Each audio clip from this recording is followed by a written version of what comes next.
পাঠিয়েছেন ঘোড়ার মাংস খাওয়া। দেখেন ঘোড়ার মাংস খাওয়া সাহাবা খেয়েছেন, সহিহ হাদিস আছে। আবার ঘৃণাও করেছেন, সহিহ হাদিস আছে। নিষেধটাও আছে, খাওয়াটাও আছে। তবে খাওয়ার হাদিসগুলো হচ্ছে মানসুখ আর নিষেধের হাদিস হচ্ছে নাসিখ। তাই বর্তমানে ঘোড়ার মাংস খাওয়া জায়েজ নাই। কথা বুঝছেন কি বুঝেন না বাবা? কথা বুঝতে পেরেছেন? এটা বিমল দাসের বেটা বেরিয়েছে, আপনাদের জলঙ্গির দিকে দেখবেন। বিমল দাসের বেটা, এ বেটা বাংলাদেশের মৌলবীকে ফুচকা মারে। একবার মায়ের দুধ পান করে থাকলে ভারতের মৌলবীকে লাড়ো না দেখি কত বড় মায়ের দুধ পান করেছে। দেখি তোমার ভাঁড়ে কত তেল আছে। একবার চ্যালেঞ্জ অ্যাকসেপ্ট করো বেটা, তুই নিজেকে মুসলমান প্রমাণ করতে পারবি। আর ফুচুর ফুচুর করে বাংলাদেশের আলাউদ্দিন, মুফতি আলাউদ্দিন জিহাদিকে, আরো কি কি নাম, তাদেরকে চ্যালেঞ্জ করে। আমি তো মুফতি আলাউদ্দিন জিহাদিকে ভালো করে চিনি। ইনাদেরকে চ্যালেঞ্জ করে। আমি জিজ্ঞাসা করেছি, ভাই একবার বসেন না? বলছে ভাই মুনাজারের একটা উসুল হলো যে দুই পক্ষের লোক বরাবর হবে। তো বিমল দাসের বেটা তো দেখে কায়দা পড়তে পারে না, তো আমি বুখারী পড়ানেওয়ালা তার সাথে কি করে বসবো? কথা বুঝতে পারছেন বাবা? আর মূর্খর সাথে বসলে ঈমান হারাও হয়ে যেতে পারেন। কারণ একটা কথা বলছি, মুহাম্মদ ইবনে ইসহাক বুখারীর রাবী, মুসলিমের রাবী, তিরমিজির রাবী। তিরমিজিতে কমবেশ 20টার চাইতে বেশি হাদিস ইনার থেকে বর্ণিত সহিহ হাদিস। মুসলিমে অনেক হাদিস, বুখারীতেও অনেক তালিক হাদিস রয়েছে।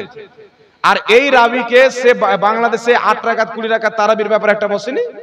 ওয়াতি বলছে মুহাম্মদ ইবনে ইসহাক হচ্ছে কাজ্জাব।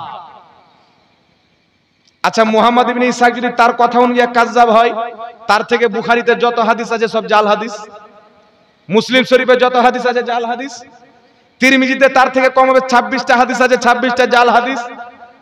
তাহলে একজন বিশুদ্ধ রাবী বুখারী, মুসলিম, তিরমিজির রাবীকে, সহিহ রাবীকে বলছে কাজ্জাব রাবী। তাহলে চিন্তা করেন বারে এরা কত বড় চোর যে মুনাজারাতে পর্যন্ত বসে চুরি করে। কথা বুঝতে পারছেন কি পারেন না বাবা? চোর চুরি করে ঠিক আছে, বিচারে এসে হার মানতে হয়, কিন্তু ওয়াহাবি এমন বড় চোর যে বিচারে এসেও চুরি করবে, মারাত্মক চোর। তাই এরা হচ্ছে ঈমান হারা পথভ্রষ্ট বিদাতি লোক। এদের থেকে নিজের ঈমান বাঁচিয়ে রাখবেন। আপনাকে যদি বিদাতি বলে, আমাদেরকে বিদাতি বলিও না, তোমাদের আকীদাই হচ্ছে বিদাতি। আর নতুন আকীদা বিদাত, নতুন আমল বিদাত নয়। কারণ আমার নবী বলেছেন, মান সান্না ফিল ইসলামে সুন্নাতান হাসানাতান ফালাহু আজরুহা। আমার দ্বীনের মধ্যে কেউ যদি কোনো নতুন সুন্নাত, নতুন তরিকা আবিষ্কার করে, তাকে সওয়াব দেওয়া হবে। তার প্রতি যত লোক আমল করবে সবারই সওয়াব তাকে দেওয়া হবে। জোরে বলেন সুবহানাল্লাহ।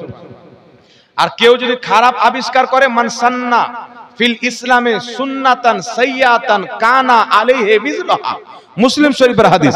কেউ যদি কোনো খারাপ জিনিস আবিষ্কার করে, সে গুনাহ পাবে। তার প্রতি যত লোক আমল করবে তাদেরও গুনাহ হবে, তাদের গুনাহ তার ঘাড়ে চাপবে। কথা বুঝেছেন কি বুঝেননি বাবা? তাই ইসলামের মধ্যে নতুন তরিকা ইজাদ করা জায়েজ। যেমন বুখারী মুসলিম হাদিসের কিতাব লেখা নতুন তরিকা জায়েজ। নতুন মাদ্রাসার সিস্টেম তৈরি করা নতুন, এগুলো জায়েজ। এরকম জালসার নতুন তরিকা, এগুলো জায়েজ। বিভিন্ন জিনিস আছে যেগুলো নতুন তরিকা চালু হয়েছে, কিন্তু নতুন আকীদাই হচ্ছে বিদআত। কথা বুঝতে পেরেছেন কি পারেননি বাবা? আর ওয়াহাবিদের আকীদা হচ্ছে নতুন, আর নতুন আকীদা তৈরি করনেওয়ালা সবাই জাহান্নামে। নতুন আমল তৈরি করনেওয়ালা নয়, নতুন আকীদা তৈরি করনেওয়ালা জাহান্নামে। কথা বুঝতে পেরেছেন কি পারেননি বাবা? আল্লাহ বুঝার তৌফিক দান করুক। তাই ঘোড়ার মাংস কি আমরা খাই বাবা? জি খাই।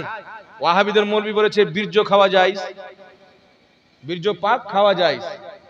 তো তারা তো বীর্য বলছে সমুদ্র, সমুদ্রতে যত রকম জিনিস থাকে সব খাওয়া যায়। মানে কুরআন পাকে আছেন, আল্লাহ বলছেন সমুদ্রের প্রাণী তোমাদের জন্য হালাল করলাম। তো মুফাসসিরিন ফুকাহায়ে কেরাম এই আয়াতের ব্যাখ্যা করেছেন কোন কোন প্রাণী আল্লাহ হালাল করেছেন। তো এর আয়াতের অর্থ কি করে লামাযহাবী, যে আল্লাহ সমুদ্রের প্রাণী হালাল করেছেন মানে প্রত্যেক প্রাণী হালাল। তো সমুদ্রতে তো বিষাক্ত সাপ থাকে, এদের নিকটে সাপ খাওয়া হালাল। সমুদ্রতে কুমির থাকে, কুমির খাওয়া হালাল। সমুদ্রতে যদি পায়খানার চোখ মুখ হয়ে যায়, ওটাও খাওয়া এদের হালাল। মানে সমুদ্রতে থাকলেই খাওয়া হালাল। কত বড় জাহিল বদমাইশ আপনি চিন্তা করেন। একটা সাপ পাওয়া যায়, আনহুয়া সাপ। আপনারা কি গুচিয়া মাছ বলেন নাকি? ওটা খাওয়া যাবে না গুচিয়া, ওটাকে আমাদের দেশে সাপ বলে। সাপের মতো লম্বা থাকবে দেখবে, কুচিয়া বলেন। আপনারা খান নাকি? জি, ওটা খায়েন না, ওটা থেকে বেঁচে থাকবে। সমুদ্রের একমাত্র মাছ ব্যতীত অন্য কোনো প্রাণী খাওয়া কোনটা মাকরু, বাকি কোনটা নাজেজ এবং হারাম। কথা বুঝে শিখাছিনি বাবা? একমাত্র মাছ।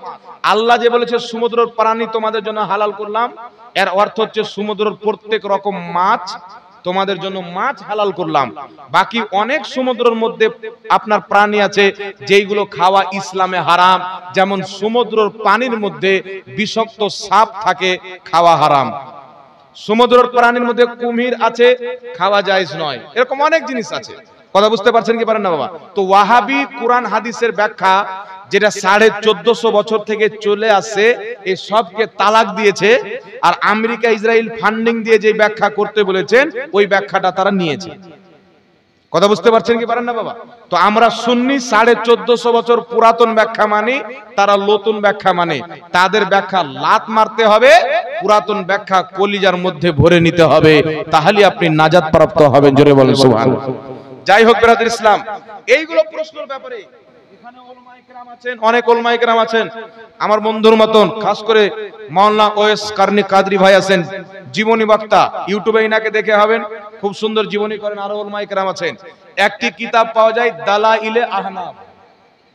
এই কিতাবের মধ্যে হাজারো দলিল দিয়ে প্রমাণ করা আছে ঘোড়ার মাংস খাওয়া বৈধ নয়।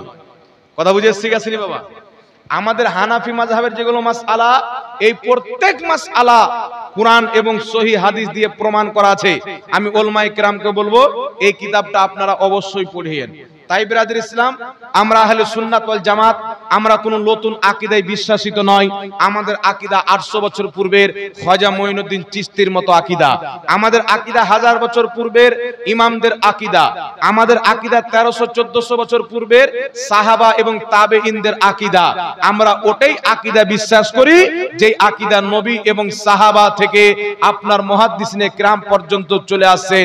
এই আকীদার প্রতি আমরা কায়েম থাকব। কোন লামাযহাবী বিদাতি আকীদা, কোন দেওবন্দি বিদাতি আকীদা মান্যকারীর সাথে আমাদের কোনো সম্পর্ক থাকবে না, কারণ তাদের সাথে সম্পর্ক করলে ঈমান হারা হতে হবে। কথা বুঝতে পারছেন কি পারেন না বাবা? আল্লাহ আপনাদেরকে বুঝার তৌফিক দান করুক। যাক, অনেক রাত্রি হয়ে গেল বাবা, আর কিছু বলবেন নাকি? যাক, অনেক আলোচনা হলো বাবা। হ্যাঁ, মাইকটাতে একটু শক্তি লাগছে মাইক মান ভাই, মাইক চাঙ্গা আছে।